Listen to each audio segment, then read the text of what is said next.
It's Monday, June 10th, 2019, and this is your Daily Detroit.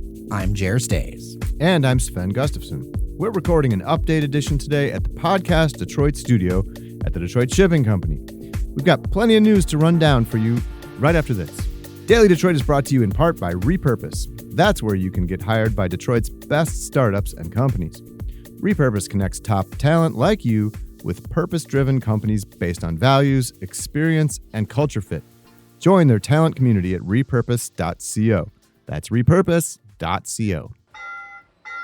There could be a big change in store for Detroit's Cultural Center near the Detroit Institute of Arts and the main branch of the Detroit Library. On Monday, the DIA and the organization Midtown Detroit selected a design team from France, Agence Ter, along with several local partners, to create a new Detroit Square. The plan encompasses 10 blocks across 83 acres in the area of the city's 12 cultural institutions. Their draft plans are bold and include suggestions from a survey of more than 1,000 residents, including the fascinating piece of information that many people didn't seem to know that we had a cultural district. Who knew? There would be large green spaces that connect the 12 attractions in the area. It would include new paths, cafes, art installations, a DJ booth, and amenities to support artists, like performance spaces. On the tech side, there's a big focus on adding Wi-Fi and 5G cellular connectivity throughout the square. Also interesting, changes to make Woodward out front of the DIA easier for closure for festivals and events. That's something that happens very rarely right now, and not even Noel Night closes Woodward Avenue anymore. To be clear, this is a draft plan, and the final version would come together in about a year and a half. We'll have renderings and all that up on Daily Detroit, but Sven, this one's so bold, we got to talk about it. Yeah, clearly they are embracing the whole concept of transit-oriented design, which is kind of a wonky term for, increasing pedestrian opportunities and access to transit and things like that, making things more human-scaled, less car-centric and everything. Closing Woodward obviously is a big component of that, which they say they would do during special events. And you mentioned Noel Night. I have wonderfully fond memories of Noel Nights. It's a great event. Hanging out on Woodward Avenue when it's closed to traffic during that event, and there's vendors selling hot cocoa, and there's choral groups and performance bands playing music. I mean, it really opens your eyes to what could be in the city, not just because there's tons of people out on foot walking around in a city that is, designed around the car. I'm looking at this and I really like it. I will say for Detroit in general, it's really kind of out there. Like you take what's happened with Campus Martius Park and all of that and kind of turn the dial to 11. Mm-hmm. And that's what you've got here because this is just so much bigger in scale. Yep. But I think with the success that has had, I could see a lot of success with this. I mean, it's been shown when you build places that people want to hang out in, people come. Yeah, absolutely. And we're, to be clear, we mentioned the 12 cultural institutions. So we're talking about the DIA, the main branch of the public library, obviously the Detroit Historical Museum, the Charles H. Wright African American Museum, the Science Center, the University of Michigan, what used to be called the Rackham Center there. That building's so cool, man. I love that building. The Center for Creative, or College for Creative Studies, as I think it's called now, right? And these would all be linked by pedestrian pathways, kind of like a winding pedestrian pathway, which I think is a really cool idea. And it's kind of amazing that that hasn't been done yet. Lots of, landscaping, stormwater management practices. So it's very, I feel like it's very of this era and reflecting some of the concerns of the era, not simply just, transit-oriented design, but also, climate change and mitigating some of those risks. It's going to be really interesting to see how this one comes together. If you'd like to drive your hot rod along Woodward during the summer, take note. The city of Royal Oak says it's taking a zero-tolerance approach this summer to illegal activity involving Woodward cruising. In a Facebook post, the city says that Royal Oak police respond each summer to speeding, loud music, littering, and cars parked illegally on private property along the city's nearly 6 miles of Woodward Avenue frontage. That kind of activity has grown to become a regular feature in the months before and after the Woodward Dream Cruise. The massive one-day event takes place this year on August 17th. It regularly draws upwards of 1 million people. The city writes that, quote, "The summer-long activity is incredibly disruptive to the otherwise quiet, tree-lined neighborhoods adjacent to Woodward," end quote. Police Chief Corrigan O'Donoghue says residents and businesses have had enough with the summer-long cruising activity. He says that asking motorists to move along has, quote, become like herding cats and is a serious drain on police resources. He says residents and business owners want police to patrol more aggressively against the illegal cruising activity. Police are asking people to call the non-emergency line at 248-246-3500 to report infractions. This is an interesting one to me, Sven, because this is one of those events that people say is quintessentially Detroit.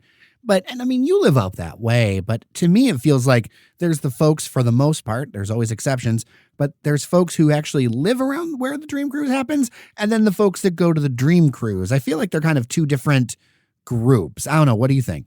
Well, I mean, it was interesting looking at the comments below the City of Royal Oak's thread on Facebook. I mean, always a risky proposition, right, to read the comments. But a lot of people were, making these snide comments about, well, why'd you buy an 800 square foot, flat in Royal Oak or whatever? I mean, clearly, like, some people don't. It's like when it doesn't happen in their neighborhood, they don't understand. But yeah, I mean, I live a block off of Woodward, and I am well familiar with, the sound of gunning, car engines late into the night along Woodward. I mean, I live down near 8 Mile, which is kind of, well off the beaten path of Cruise Central. But yeah, this is an issue. And I mean, I've in recent summers, it has definitely become a regular thing to see parts of Woodward closed off early, or just see cops out en masse, trying to sweep this traffic off of Woodward to, open it for regular use.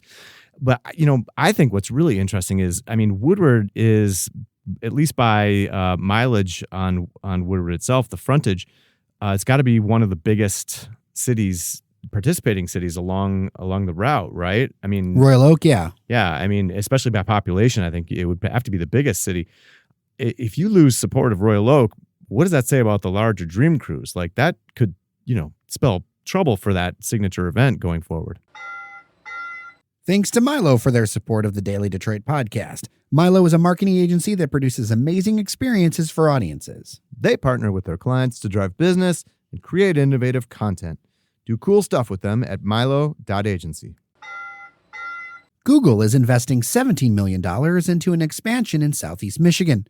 The money will be split between their offices in Ann Arbor and Detroit. The search giant plans to lease an additional floor in Detroit at Little Caesars Arena.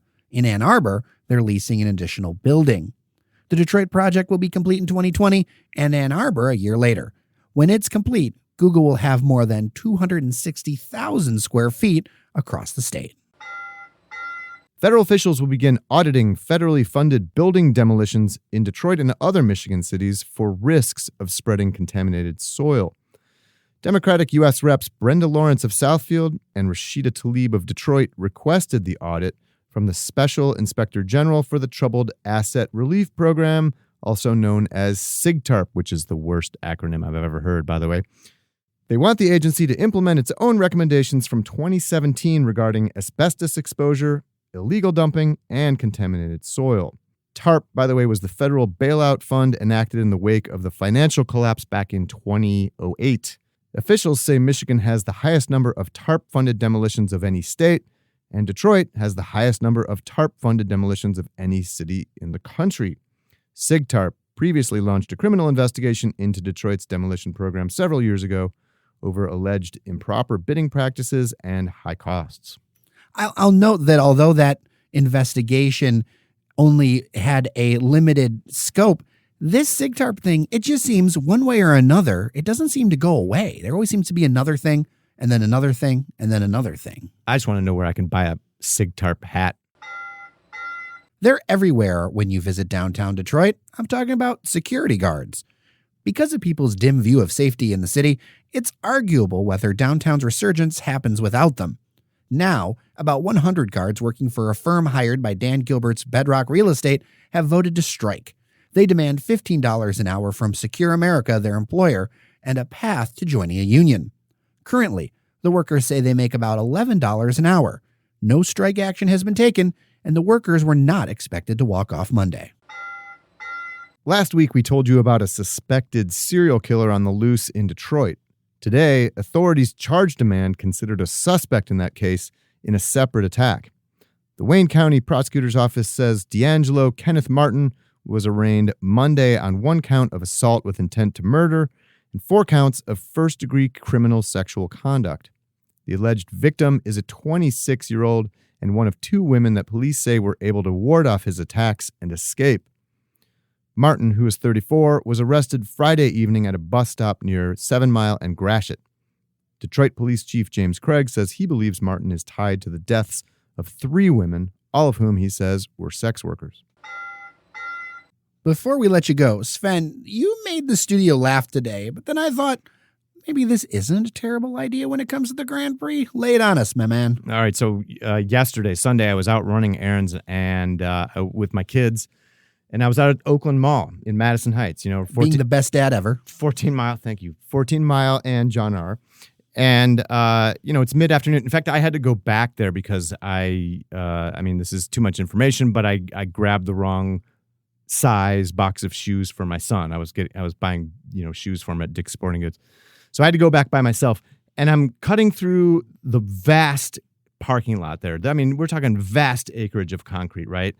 And there's a ring road that goes around this, but there's just concrete everywhere. I mean, there's nobody parking there. So you can just drive. It'd be like a driver's nirvana there. And it dawned on me, there are all these people that want to move the Grand Prix off Belle Isle, right? That Belle Isle is not suitable. We had a recent episode talking about this.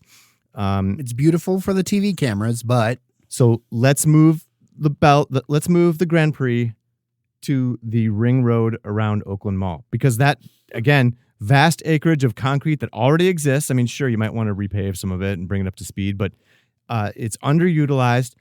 You've got good freeway access. You're right by, there's like lots of great noodle shops. There's a great taqueria there. Is Super Taco in the La Tienda Mexican market over there. Why not? It's already a built infrastructure. You wouldn't need to add any pavement, that's for sure. So Roger Penske, if you like this idea, or Oakland Mall, hit us up, dailydetroit@gmail.com. You know what I would like to do? If they don't do the Grand Prix, which, we'll see about that idea. Go-karts. Wouldn't that be awesome? A big go-kart track? Indeed. Maybe one day it could become the Daily Detroit Grand Prix presented by Milo.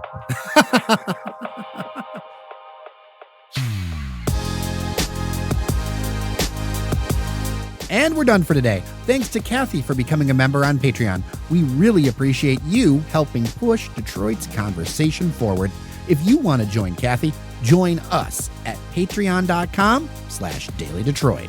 Thanks so much, Kathy, and thanks to you for listening. I'm Sven Gustafson. And I'm Jer Stays. Take care of each other, and we'll see you around Detroit. You're listening to the Podcast Detroit Network. Visit www.podcastdetroit.com for more information.